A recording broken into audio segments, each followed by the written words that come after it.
Perkenalkan, nama saya Sulisnawati sebagai presenter 1.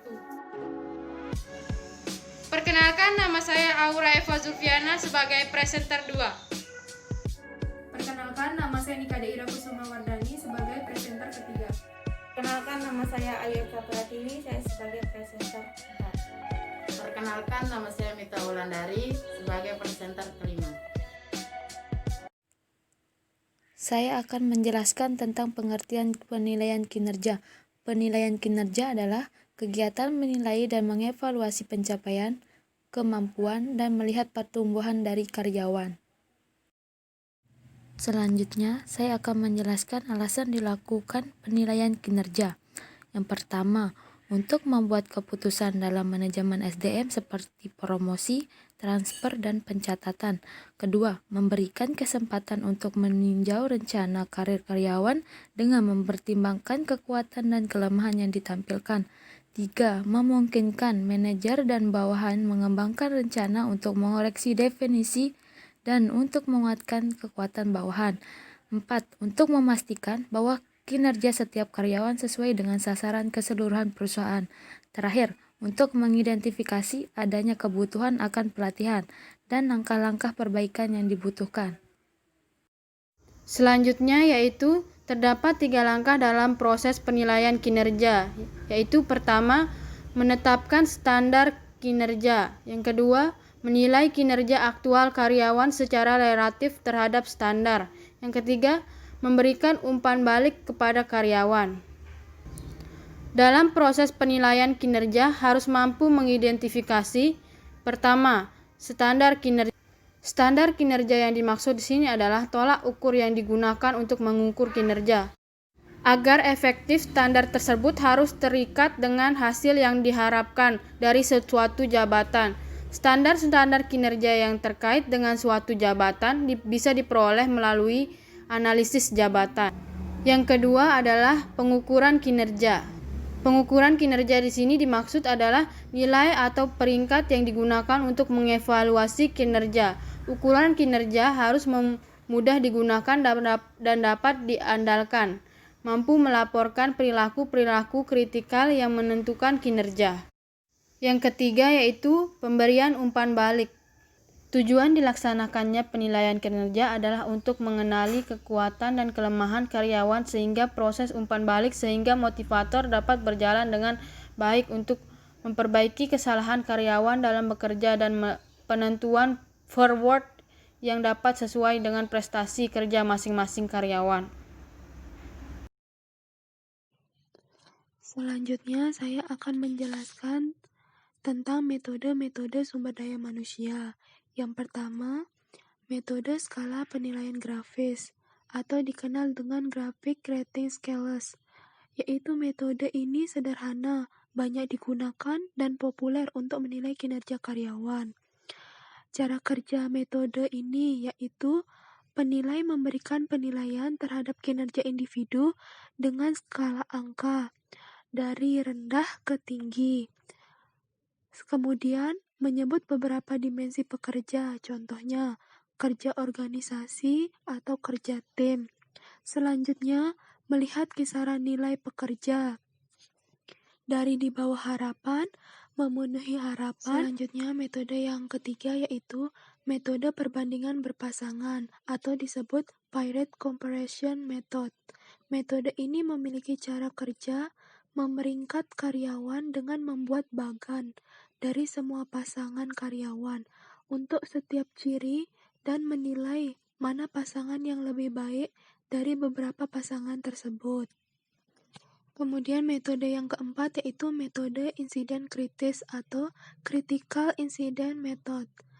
Nah, metode ini bekerja dengan cara seorang penyelia atau supervisor menyiapkan catatan dengan baik atau yang tidak diinginkan negatif insiden kritis dari perilaku terkait pekerjaan karyawan apa sudah memenuhi standar. Kemudian meninjau dengan karyawan tersebut hasil kerjanya.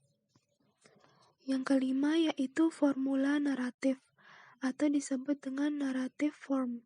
Metode ini memungkinkan penilai dilakukan dengan tertulis dalam bentuk naratif.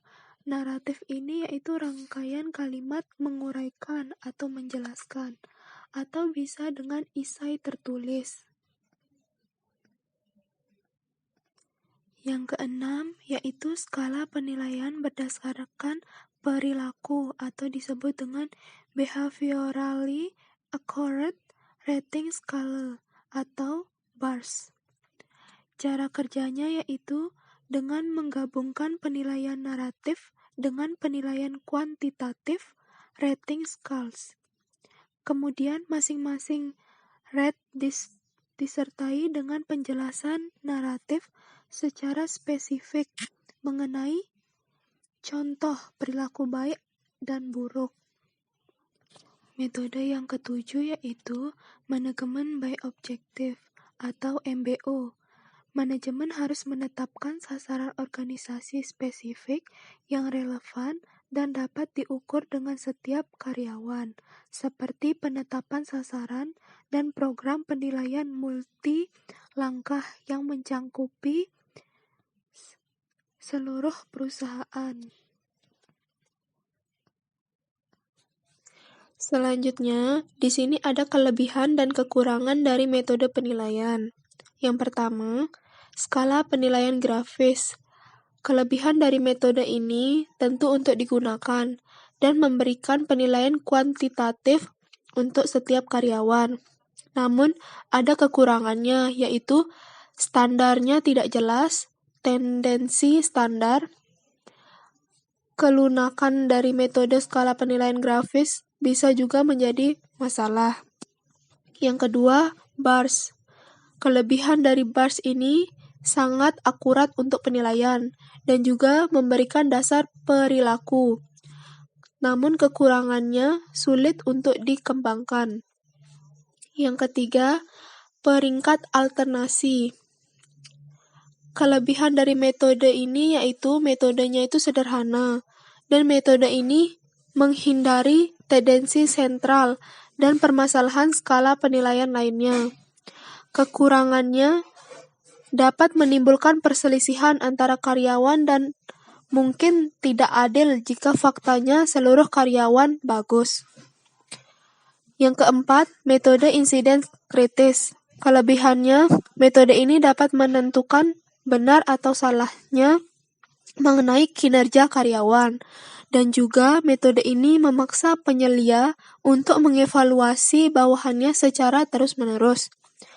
Kekurangan dari metode ini sulit untuk menilai atau memeringkat karyawan secara relatif terhadap satu sama lain. Yang kelima yaitu MBO. Kelebihannya, metode ini dihubungkan dengan tujuan kinerja yang disepakati secara bersama. Namun, kekurangannya yaitu memakan waktu yang panjang.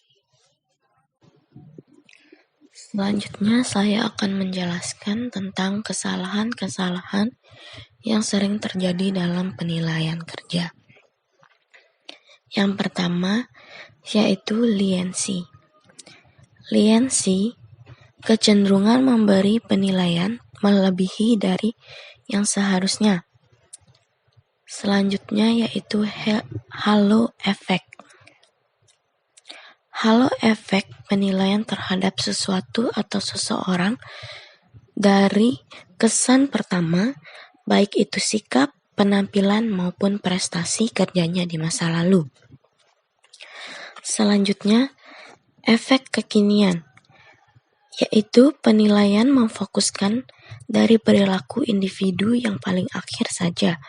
Jadi, dia tidak melihat perilaku individu selama ia bekerja tersebut.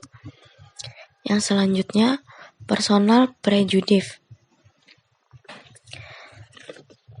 yaitu merupakan perilaku negatif yang mengarahkan kelompok pada individualis berdasarkan pada keterbatasan atau kesalahan informasi tentang kelompok. Selanjutnya yaitu strategishness, sikap yang terlalu memandang rendah orang lain sehingga penilaian memiliki kecenderungan untuk memberikan nilai yang terlalu rendah terhadap orang lain. Selanjutnya, sentral tendensi. Sentral tendensi yaitu pengukuran statistik untuk menentukan skor tunggal atau kelompok yang menetapkan pusat dari distribusi. Distribusi yaitu dibagi menjadi 3. Ada mean, median, sama modus. Selanjutnya, saya akan menjelaskan mengenai pedoman untuk penilaian yang efektif. Yang pertama, pahami permasalahan dalam metode penilaian. Dengan demikian, akan membantu Anda menghindarinya. Kedua, gunakan alat penilaian tepat karena masing-masing alat memiliki pro dan kontra. Yang ketiga, buatlah catatan harian mengenai kinerja karyawan. Yang keempat, buat kesepakatan pada sebuah rencana. Tujuan dari penilaian haruslah untuk meningkatkan kinerja yang tidak memuaskan dan untuk menguatkan kinerja yang baik. Yang kelima, jadilah penyelia. Penyelia yang maksud di sini yaitu supervisor atau pengawasan yang adil dan efektif. Secara baik ataupun buruk, kualitas interaksi interpersonal antara penyelian dan karyawan akan berdampak pada penilaian.